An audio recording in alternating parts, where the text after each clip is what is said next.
Kim Davis is out of jail in Kentucky. What's with that?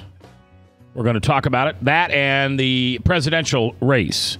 Senator Brad Zaun in the House with Tom Coates, live on The View. A conversation among Christians who are out to grow, asking the simple questions, the tough questions, and the stuff you really wish your pastor would talk about. Come on now, let's reason together. It's your voice we want to hear. The phone lines are open, so join the conversation. Call 244-0077. That's 244-0077. Now, here's your host, J. Michael McCoy. All right, good afternoon. It is 4 minutes after the hour on this, the 8th day of September in the Lord's year 2015. I'm J. Michael McCoy. We are going to date this show as we're talking about a current event that literally just happened. The county, would she be the county recorder? I'm guessing so. County recorder in Kentucky, Kim Davis, who's had everybody up in arms the last week. The governor ordered her to be released. She was released from jail at 2 o'clock. I'm sorry. I think the judge released her.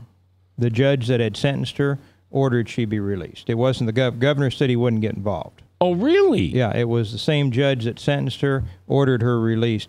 I think because Cruz and Huckabee were both scheduled to go visit the jail today, he did not want that kind of a circus, and I think he cut her loose, saying that the courts are performing are issuing the marriage license. Her underlings were now releasing the ability to have a gay couple get married in Kentucky in their district, and so he said it's being done. If you interfere, we'll take consequences on you. In essence, we'll probably think about throwing you back in jail.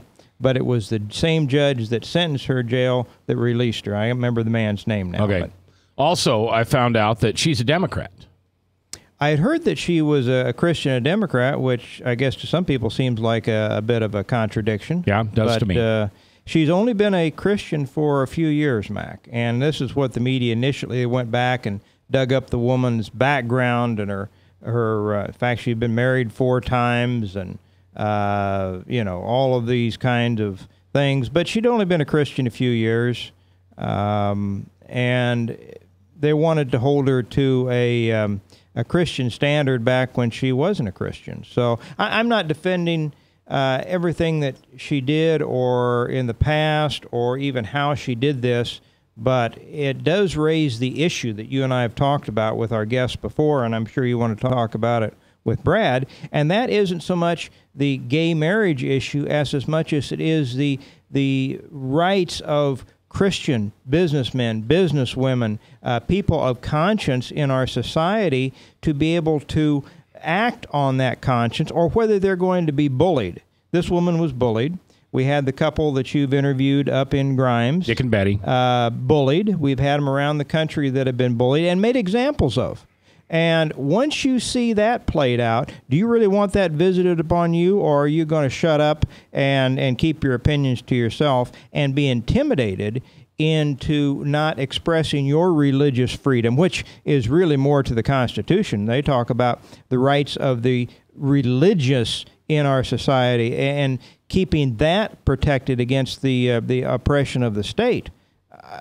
We've got this thing turned upside down. Well, and I think, and Brad, you only chime in if you want to, okay? We'll get to the presidential stuff in a minute. This is breaking news, so I never ask a politician or a pastor. I guess I never ask anybody to participate in a conversation that they might be uncomfortable with. But it's been told to me by very smart people that she really picked the wrong hill to die on.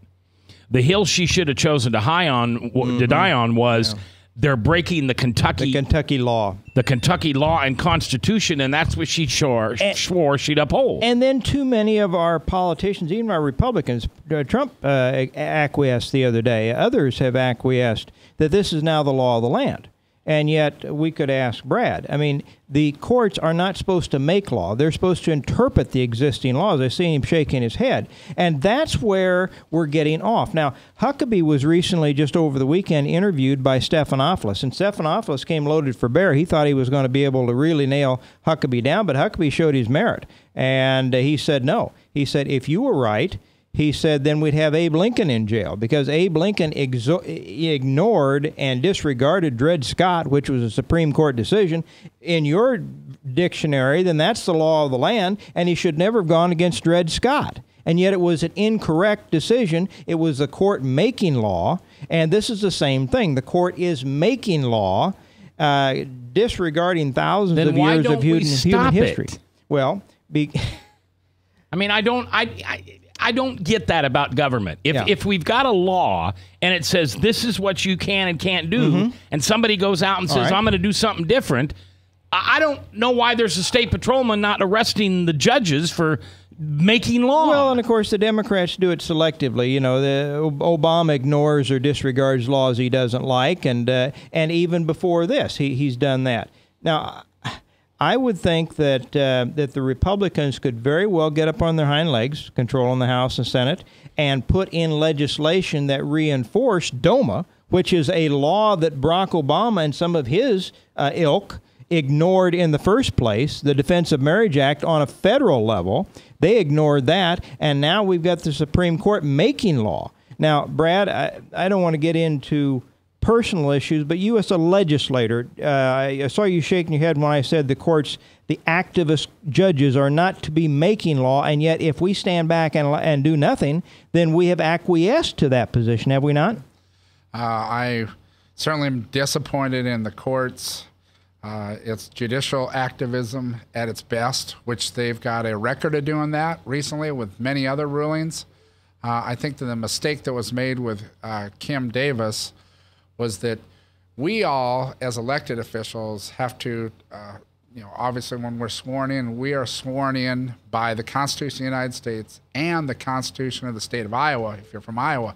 I assume the same thing is being done in Kentucky. I think she would have had a lot more powerful argument if she would have just said, listen, I'm just following the laws, the will of the people, because I was told that 75% of the people, when it went to a ballot, voted for the definition of marriage as one man, one woman.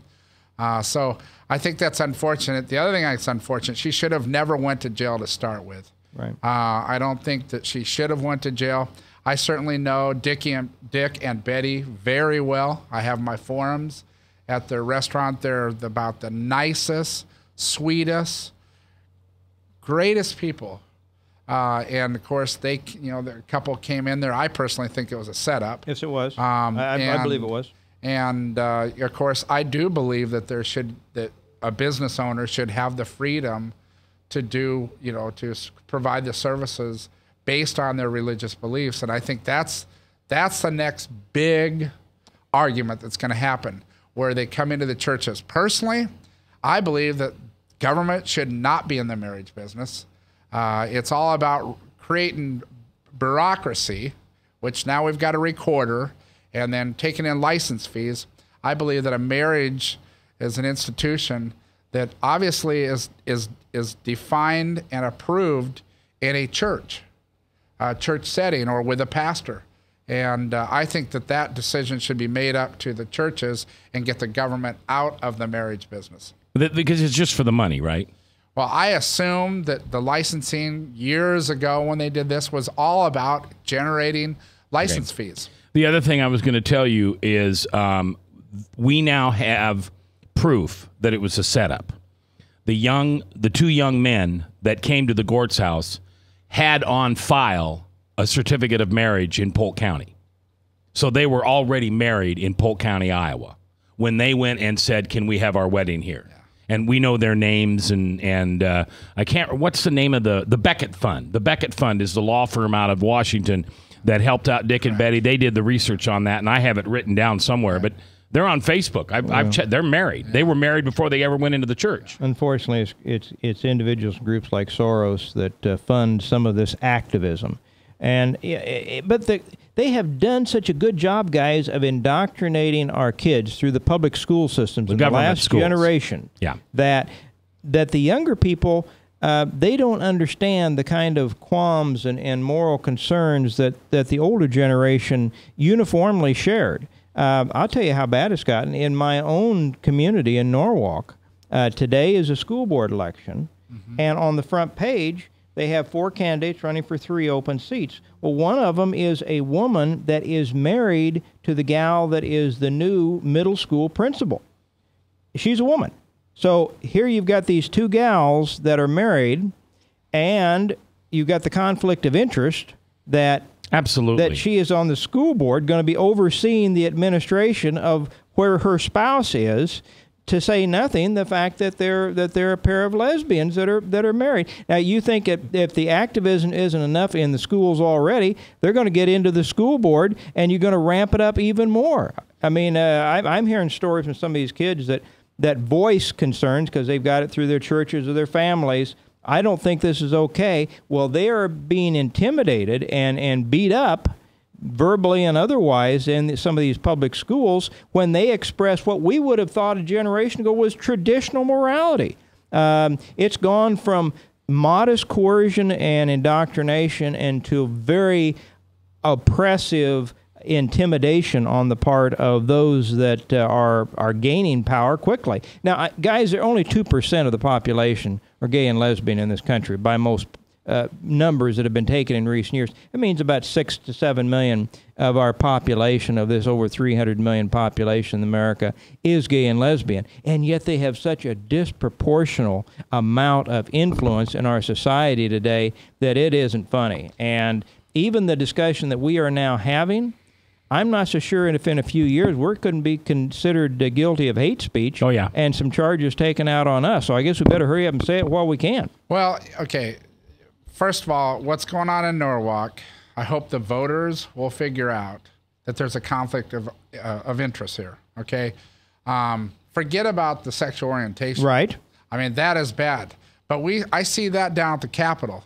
The education chairman that's at the Capitol right now is a professor up at Iowa State University.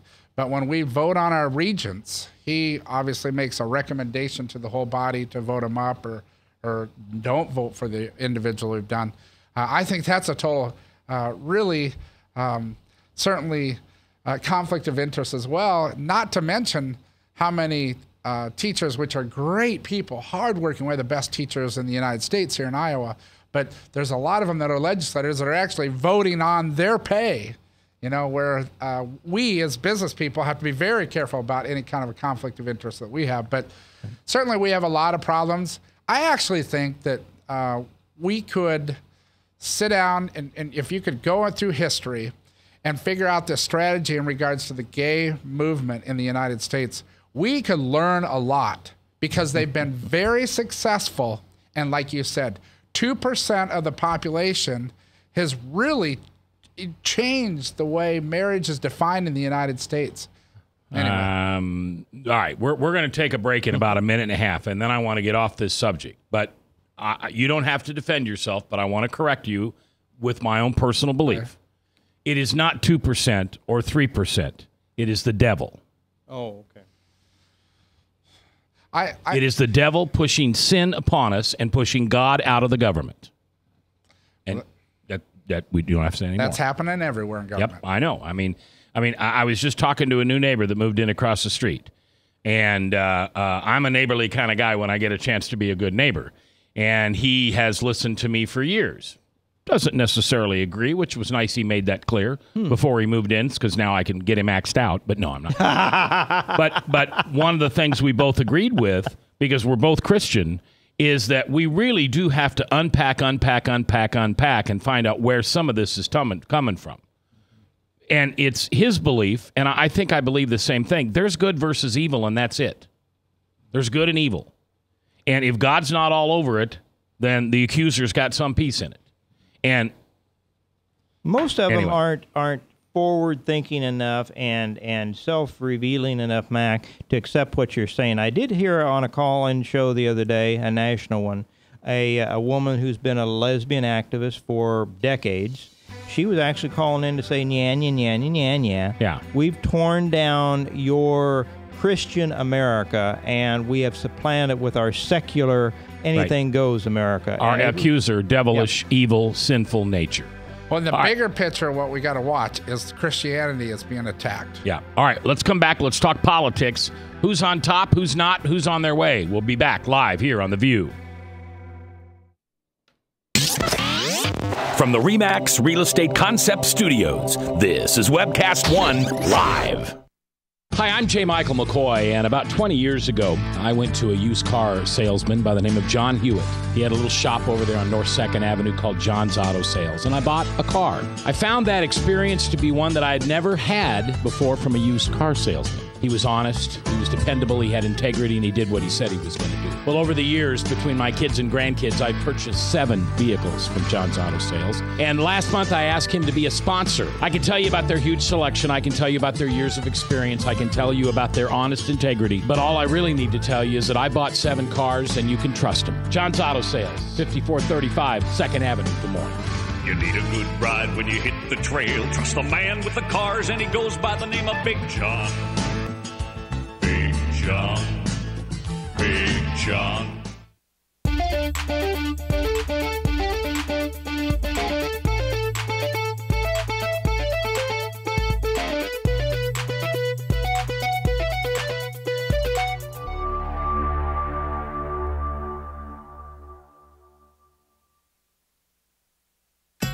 Credit cards are like grandkids. They love you, sometimes get out of control, and it's fun to get a new one. Who can stop them from piling on? Hi, I'm Tom Coates with Consumer Credit of Des Moines. At the end of the day, you can return the grandkids, but you're stuck paying off bad credit card debt. We'll help you put the fun back into using credit cards responsibly. Right, kids? Yeah! If you need help getting credit cards off your back, call Consumer Credit of Des Moines.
From the RE/MAX Real Estate Concept Studios, this is Webcast One Live.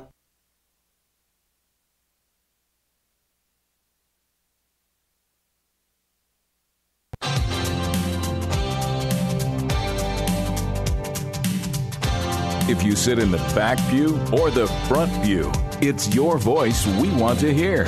The phone lines are open, so call 244-0077. Now, here's J. Michael McCoy. All right, 21 minutes after the hour. We have a beautiful day outside. We thank you for joining us. It's a Tuesday just after Labor Day, 2015, the 8th day of September. I'm J. Michael McCoy. Tom Coates is co-host in this week, and Brad Zaun, Senator Brad Zaun from the 3rd District.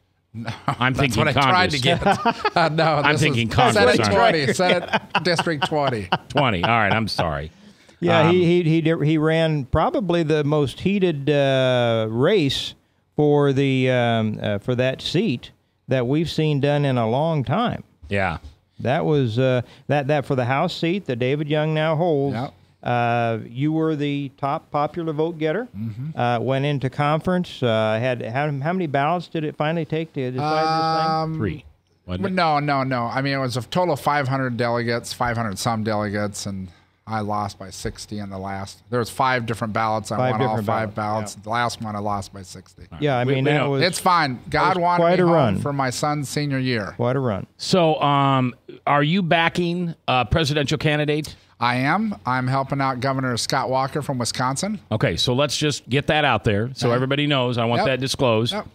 Now, you ran against Sam Clovis. No, I did not. That was I got the wrong race again. That was the U.S. Senate. Remember, that was Matt Whitaker, Sam Clovis, Joni Ernst. I've already looked stupid enough. It didn't matter that you ran against him or not. I know Sam. Yeah. What do you think about his jump? Oh, I got in a little bit of trouble talking about that when that actually happened. Well, don't get in trouble again. No. I think what happens is You know, now, as an elected official in the Senate, you can't take any money, you know, like we could talk, you know, about what happened down in Indianola. Yeah.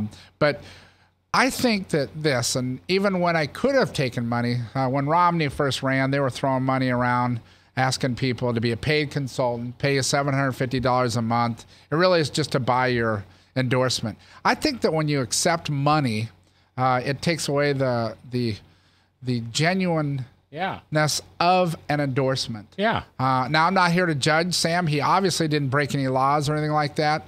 I would have preferred to see, you know, when the candidate gets out of the race, such as Rick Perry, if he said, I'm out of the race, then that would probably been a little bit more appropriate. That's probably the way I would have handled it. Or it wouldn't be probably. That's the way I would handle it because I'm a loyal person. I was disappointed.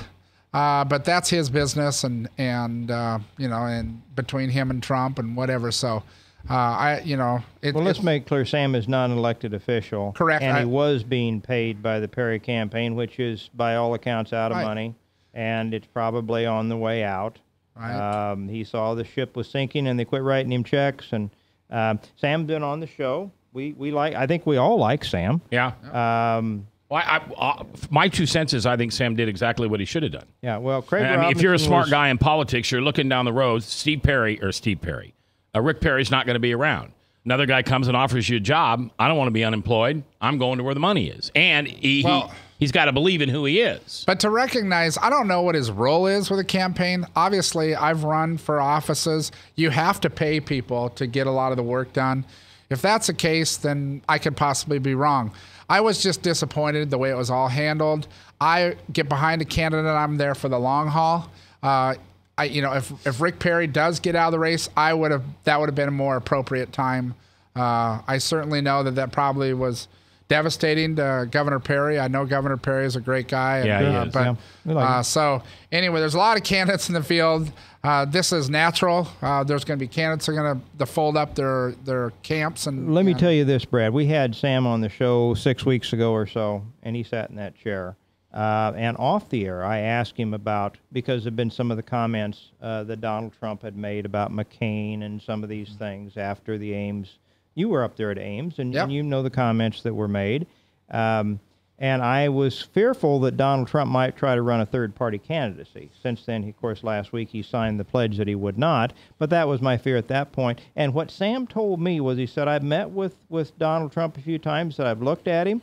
He comes across as not only a sharp guy, but an American, and he said he knows what that would do, and he stuck up for him. Now, what the Register wants to do is make him look like a total hypocrite, that he wrote some emails that were critical of Donald Trump. I'm not saying you and I and Matt could all be critical at points of Donald Trump's, what he says and what his performance and what he said about McCain being captured and all these things. And that's, I mean, at one point, the guy he was working for, Rick Perry, was as animated against Donald Trump as any other candidate was in the field. Maybe paying a price for it now. But so some of Sam's communications would have dealt with some of those criticisms, but I can just tell you personally, one-on-one, he was not against Donald Trump even 6-7 weeks ago when we had him on the show off the air. So to me, the level of hypocrisy that the papers and the media wants to put on him, I don't think really existed. I don't think he had that kind of animosity towards Donald Trump ever.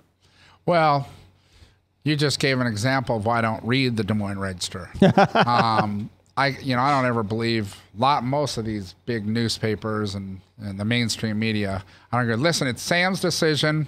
I like Sam as a person. Mm-hmm. I think he stands on principle. I just thought that, it's my personal feeling that it takes away the genuineness, because Sam is a very high-profile person. Mm-hmm. But I don't know what Sam does in that campaign. Sam might have to go to the office every day and do all kinds of work and plan events and that kind of stuff. If that's the case, I believe that he should get paid like a lot of other campaign workers do. Right. But anyway, it is, it's just a little thing that happens, and of course the media is going to focus on that. All right, so Brad Zaun is here, senator from the 20th district here in the state. Tom Coates is here. So why Scott Walker? Convince me. What happened is we Iowans have certainly paid attention to what he's been able to accomplish. And what impresses me the most about Scott, other than I could go on and tell you what it's like without cameras rolling and what kind of person he is and what kind of family person he is, because my wife and I have spent a lot of time with Scott and Tanette, his wife. But the bottom line for me is, what did you get done when you were the governor of the state of Wisconsin? I don't think it's any secret. He was in 3 different elections in 4 years. He certainly has been tested. I've been around him a lot, and he gets asked some very hard questions, and you don't see him making a lot of mistakes. But what separates him, this is my opinion, and recognizing there's a lot of good candidates in the field, is that he actually doesn't say what, talks about different issues that are out there. He actually signs them into law. And the list is a mile long of what he's been able to accomplish in the state of Wisconsin, in a blue state. I've spent a lot of time talking to him in regards to, how he got things accomplished to help me maybe mentor me in the state of Iowa. And there's a lot of good candidates. In fact, my wife and I, when we watched the last debate, we said, oh my gosh, you could fill the cabinet with yes, all the people that exactly. are there. We got a strong bench, but I want someone that gets it done. A lot of the people that are running for president right now, they talk a lot. But what did you do? What did you get passed? What did you sign into law? Well, do you like the position? You're a state senator. Do you like the position of a governor as an administrator to fill the role of our next president versus a U.S. senator? I believe an executive. He's had more executive experience. I would say my executive experience would be when I was mayor of Urbandale. He obviously was like a supervisor up there. Well, it's not called a supervisor up in Wisconsin. So he was in that, the ground level there, did some fantastic things there. But most importantly, what he's done in 4 years, or a little over 4 years, has been amazing. We couldn't get that done in the state of Iowa. We just don't have strong enough leadership to get that done. Right. He takes the heat, and he's completely transformed the state. Has he made some mistakes? Of course he has. We all do. But my wife and I have spent a lot of time with a very spiritual person, very down-to-earth person, and I want someone that's got the gonads and the strength, the inner strength to make tough decisions, because whoever our next president is got to have that inner strength. Brad Zaun is here, District 20 Senator for the state of Iowa. Tom Coates is here. Frank wants to talk, but I told him he had to put his headphones on, and he's not putting his headphones on. They'll make more noise if they're on. Put your headphones on. Okay. Brad, see right there. Now, he's not doing what his boss is telling him to do. Should I have him jailed? Brad, I agree with you about Scott Walker. I'm in the Scott Walker or Ben Carson camp. But it seems to me that Scott's got a little bit of the Jeb Bush syndrome right now. That according to Trump, they lack enthusiasm, or they lack excitement. They're low energy, so to speak. I think if Scott would be a little bit more high energy, he's been dropping in the polls, and I think if he would be a little more high energy, people would probably take notice a little bit more. But he's just blending into the pack too much. What do you think? Well, I've had this conversation with Governor Walker. First of all, let me just say this. Organizational-wise, he has the same people that ran Joni Ernst's campaign. So obviously they've been to all 99 counties. I think and then ran a brilliant campaign. There is no doubt that he has got a more laid-back personality. The last debate, okay, he accomplished exactly what he wanted to do. What he did and what vaulted him to the top was when Steve King's event at the Hoyt Sherman auditorium that they had. He came out there pumped up, a lot of energy, more energy than he normally does. The debate that's coming up here next week, I'm going to anticipate that you're going to see a higher level of energy. It's really hard. You got 10 people up on the stage. CNN maybe will make it 12 people to get your 2 cents worth in.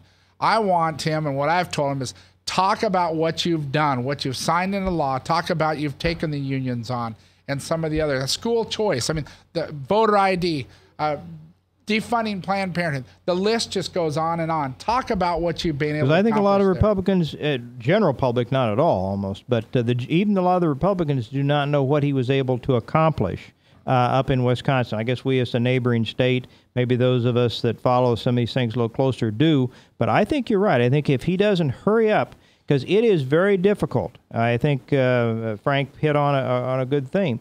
To see somebody like Walker that starts high, that because Trump comes in and sucks the air out of things, and to some degree all the non-traditional candidates have, he has declined. It is very difficult to make that 180 and start climbing back up. He doesn't have a lot of time to get that energy up and to try to get those things back reversed, does he? Okay, but this is a grassroots. This is a caucus. I can tell you organizationally wise, and I don't work there every day, we have, and we're going to make an announcement here very soon, we have the best organization in all 99 counties that are coming up here. And organizational, but I agree with what you're saying, Tom. You know, I don't want him to be in first place right now. We saw what it's happened in the past caucuses. The guys that go up, they go down, they go up. Yeah. We're actually in a position we want to be in. Now, Donald Trump, every time you turn on the TV, it's focused about Donald Trump. Mm-hmm. The other candidates just don't have any airtime out there. It's the media is just fixated on Donald Trump. Right. So it is hard for someone to come out there.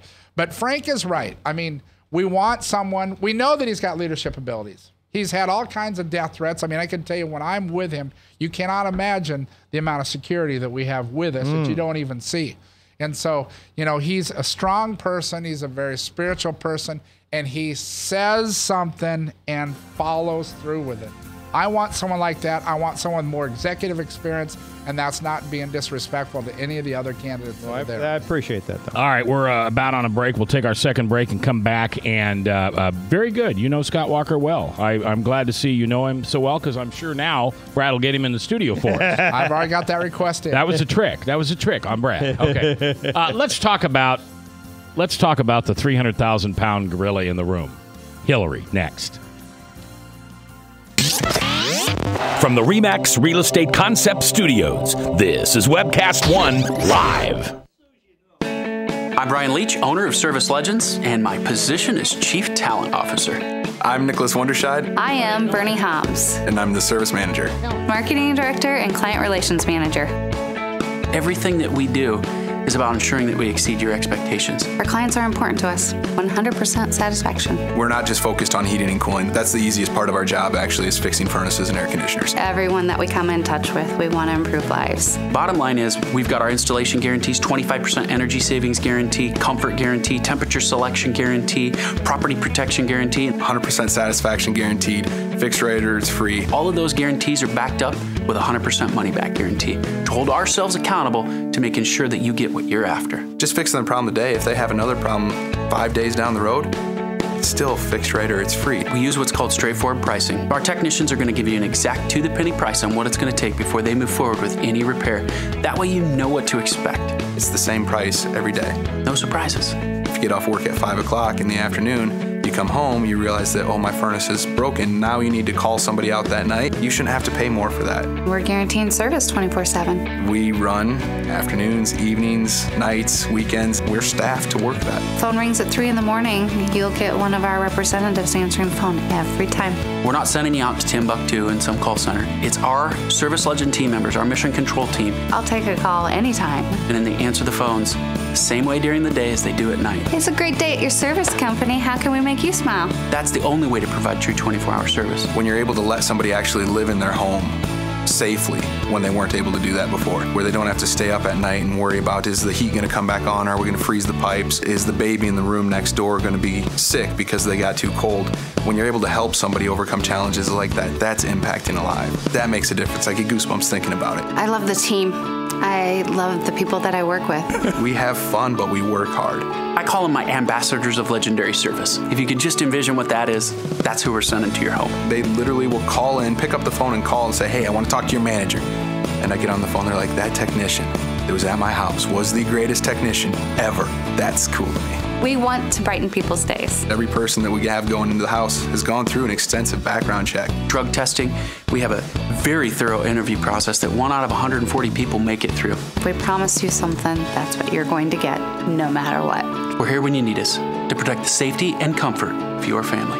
If you're not happy, we're going to make it right. If we're willing to put 100% money back guarantee on what we do, what type of work do you think we do? Give us a call. We're there for you 24/7, 365 days a year. Enough said.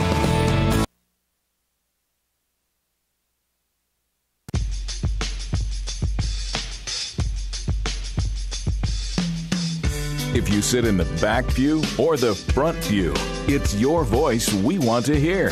The phone lines are open, so call 244-0077. Now, here's J. Michael McCoy.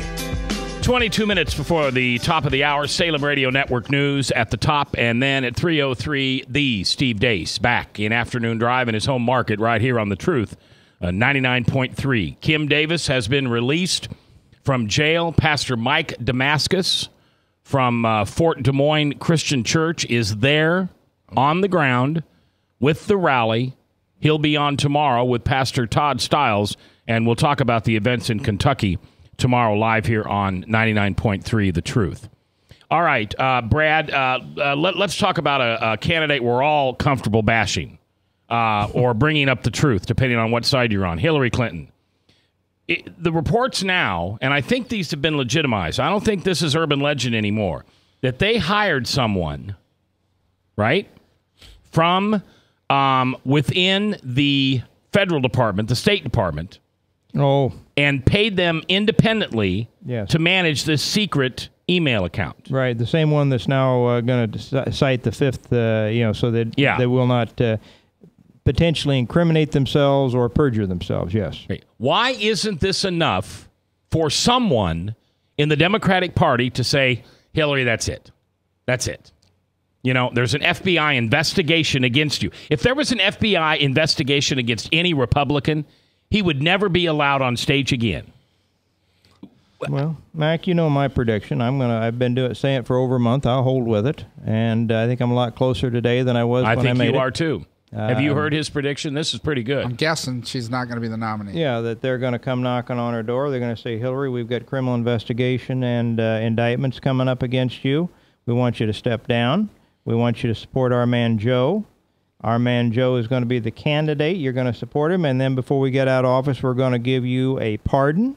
So you don't have to worry about a subsequent, perhaps, Republican administration coming in and indicting you and your husband. And at the same point, Joe now is in a position where he needs to satisfy the unhappy women in the Democrat Party.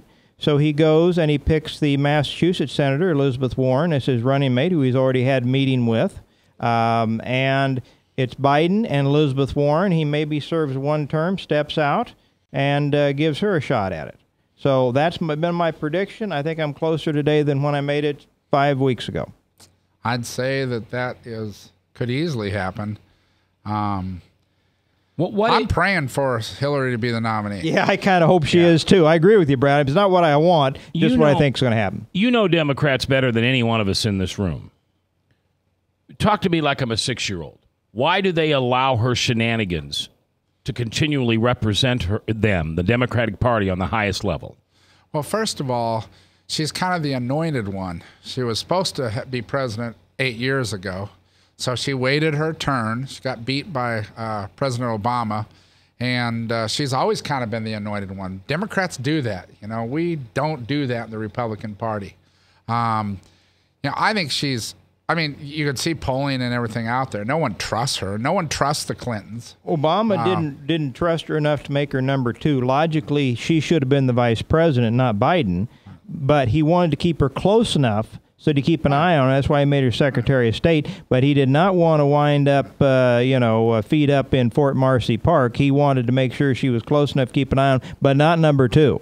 Well, it's obvious that the Democrats have got some problems right now, internal problems. You ask why people put up with it. Well, the mainstream finally is starting to report some of the things that she's done. I'd rather let's go back to Benghazi, where Hillary Clinton has blood, American blood on her hands, as well as the president. Yeah, but I say the reason that she won't be gotten on Benghazi because that incriminates Obama as much or more than it does her. But finally, you're seeing that there is some federal action that's going on. There's some investigations, which tells me right now that Obama is not in her camp.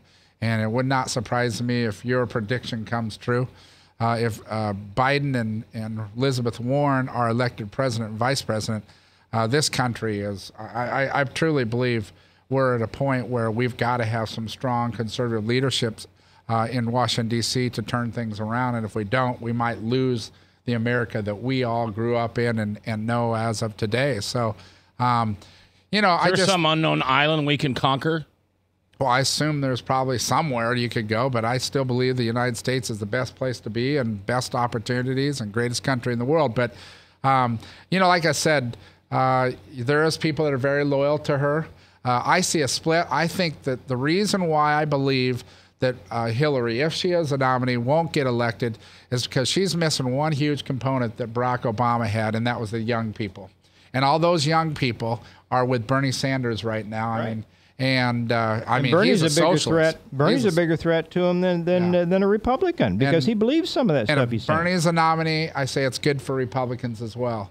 But I can tell you that she doesn't have the younger people. Right. We know, you know, obviously we have 5 kids and I hear from their friends and everything. No, really, those young people don't like Hillary Clinton. I agree with you. And as they find out, they don't know Hillary Clinton in many cases either, Brad. And as they find out, you know, not only the current shenanigans that she's involved with the emails, but then now you start to hear about, oh, she did this, she did that, she was in charge of bimbo eruption, she did this and that. I think that if Hillary is the candidate, and I'm almost praying now that she is, we've got a pretty easy go of it. Well, it'll never be easy because there's so many George Soroses in the world and people out there. We don't have the media on our side. But I agree with you, Tom, that we have a lot better chance against her than against Joe Biden. Here's the other thing. We were surprised not how many minorities turned out in 08, Brad, but how many turned out in 12. We thought after they saw 4 years of Barack Obama, you know, the blacks and some of the Latinos and what have you wouldn't be that interested and they'd stay home. Well, they didn't. They turned out in huge numbers. Hillary will not turn that segment of the electorate out either. And I also say that if she is their nominee, there's going to be more women than you know, not maybe liberal women, but moderate women that you might think would vote for Hillary. They're going to see her, and she's going to remind them of a past supervisor or somebody in their life. And women oftentimes don't get along as well with women in the workforce as they do the men. And I think she's going to remind them of that boss that they didn't particularly like. And I think you're going to find that there's all sorts of reasons why she's not popular. Yeah. She may be the annoying one, as you say, but I'm praying that she is, because I'd much rather run against her than I would Joe Biden.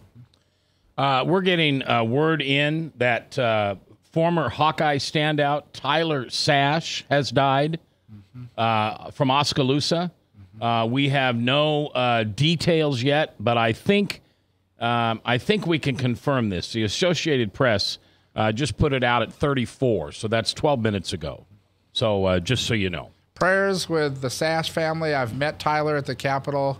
Obviously, Dee Dee and I have a son that played football at the University of Iowa. This is a sad day for all Iowans. Do we know any reasons on I have not heard anything. The death? Okay. No, he's kind of he ran pretty fast in his life, so we don't know. All right. All right. But I'm sorry, I didn't mean to interrupt, but I just wanted to get out there as soon as it was cleared by the AP. Can Biden and Elizabeth Warren, or let's just say Biden, can Biden beat any Republican? I mean, are they really that big a Kool-Aid drinkers? Well, I'd tell you, there is obviously a movement with people that wanted to draft Elizabeth Warren. She's as extreme liberal as they come. A mentor to Barack Obama. She was an early mentor to Obama. And certainly Joe Biden has ran for president 2 or 3 times before and has not been successful. We'll just have to see how this all plays out. I've seen some polling, just like we all do, as I watch the news from time to time, where a head-to-head with Biden and some of the Republican people, he loses. So, but anyway, we'll see. We'll just have to wait and see what happens. But he is polling stronger across the country in the general electorate and even with the Democrats than is Hillary. Yeah. And I don't follow it that closely as probably you two do, but I I still think that our best scenario is if we get a Bernie Sanders or a Hillary Clinton. The reason that Bernie Sanders won't be the candidate, you know why? No, because he is a true socialist, and he will throw out the big money, the crony capitalism that really runs the Democrat Party. All right, we'll finish with that when we come back live here on The View.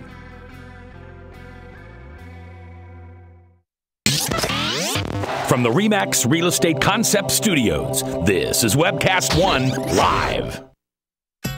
Credit cards are like grandkids. They love you, sometimes get out of control, and it's fun to get a new one. Who can stop them from piling on? Hi, I'm Tom Coates with Consumer Credit of Des Moines. At the end of the day, you can give these grandkids back, but you're stuck paying off bad credit card debt. We can help you put the fun back into using credit cards responsibly. Right, kids? Yeah! If you need help getting credit cards off your back, call Consumer Credit of Des Moines. Hi, I'm J. Michael McCoy, and about 20 years ago, I went to a used car salesman by the name of John Hewitt. He had a little shop over there on North 2nd Avenue called John's Auto Sales, and I bought a car. I found that experience to be one that I had never had before from a used car salesman. He was honest, he was dependable, he had integrity, and he did what he said he was going to do. Well, over the years, between my kids and grandkids, I've purchased 7 vehicles from John's Auto Sales. And last month, I asked him to be a sponsor. I can tell you about their huge selection. I can tell you about their years of experience. I can tell you about their honest integrity. But all I really need to tell you is that I bought 7 cars, and you can trust them. John's Auto Sales, 5435 2nd Avenue, Des Moines. You need a good ride when you hit the trail. Trust the man with the cars, and he goes by the name of Big John. Big John. Big John.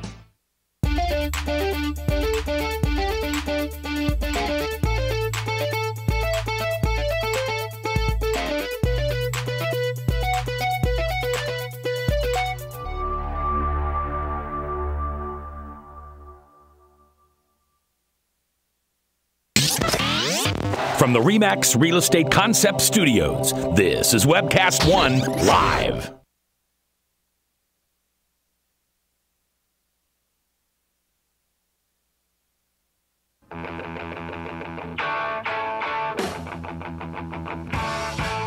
If you sit in the back pew or the front pew, it's your voice we want to hear. The phone lines are open, so call 244-0077. Now, here's J. Michael McCoy. All right, 10 minutes before the top of the news, Salem Radio Network News, and then the Steve Deace back live in his market, 3:03 this afternoon, right here on The Truth, 99.3. And did I say he was live? Live, back in his home market here on 99.3. And you got to know he's just burning today with Kim Davis being released. I mean, this is right in his wheelhouse. I can't wait to hear what he has to say. Now, tomorrow, Pastor Michael Damascus, which is a regular guest on this show, he is in Kentucky right now. And he will come to us tomorrow live on this radio program with Pastor Todd Stiles, and we'll talk about what really went on the ground there, and we'll get a firsthand look. All right. Senator Brad Zaun is here, District 20 here in the state, and you are a Scott Walker guy. And so if you don't want to participate in the rest of the conversation, you don't have to. I'd love for you to do it, but just why not Trump? We've been complaining about the political Washington insiders, money, blah, blah, blah, blah, blah for how many years? And finally we got a guy that steps up, can finance his own campaign, and doesn't take bull from anybody. Why don't we let a guy like that try? If he's the nominee, I will be enthusiastically voting for him. I agree with a lot of the statements you made. Certainly, it's refreshing to have someone just tell it the way it is. And I just think that's why he's doing so well. Secondly, like I said before, he's sucking all the media attention where other candidates aren't getting that. Yeah. But I like him. I don't have a problem with Donald Trump.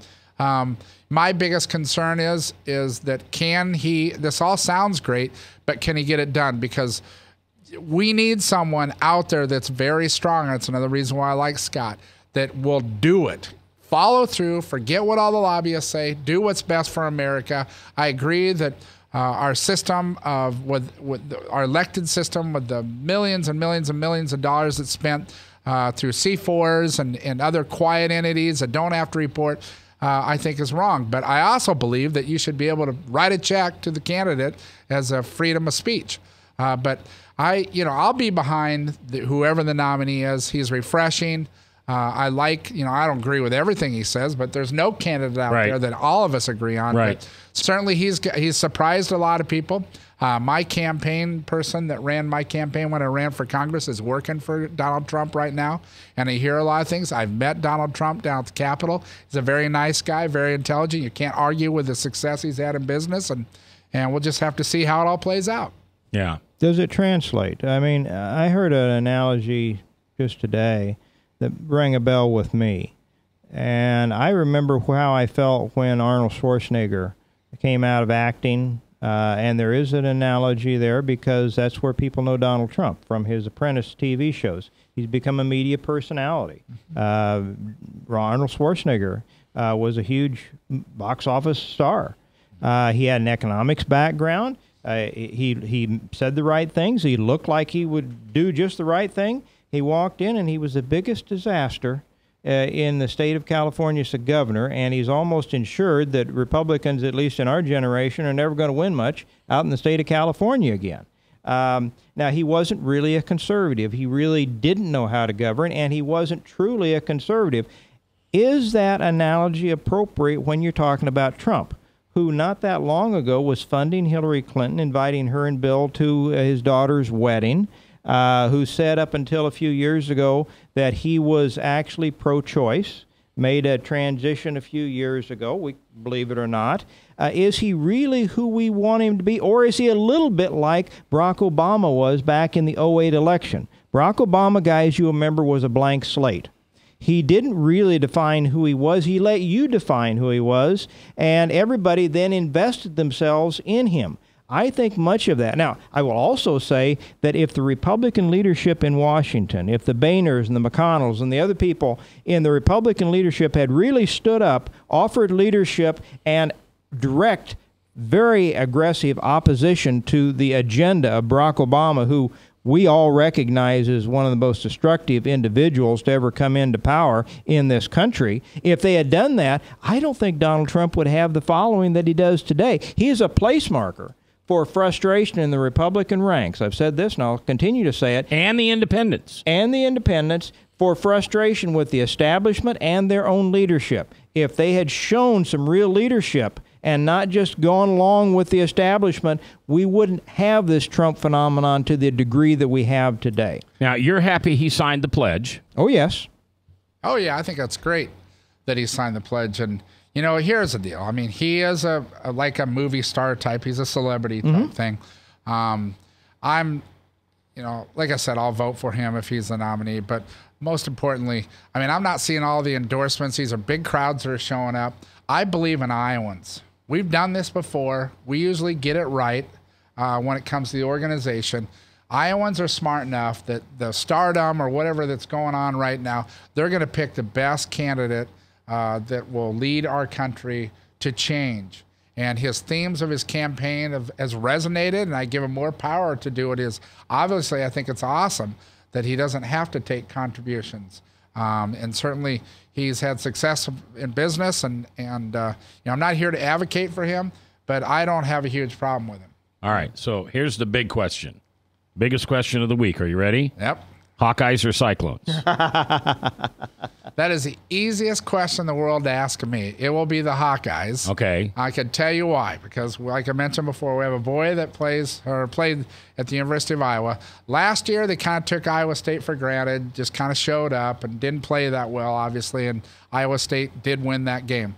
I can tell you that the boys that are going to be on the field are going to be very motivated to beat the Cyclones this time. But like any Iowa State game, it's whoever makes the least amount of mistakes will win the game. Yeah, because Iowa looked pretty good on Saturday. Yeah, and Iowa State, I was told, did as well. Yeah. Did you guys see the Iowa State UNI game? No, but I heard great about it. It wasn't on TV, and if you didn't go, I mean, I watched it through the computer and through the TV. UNI is not that level, and Iowa State went in an 8-point favorite.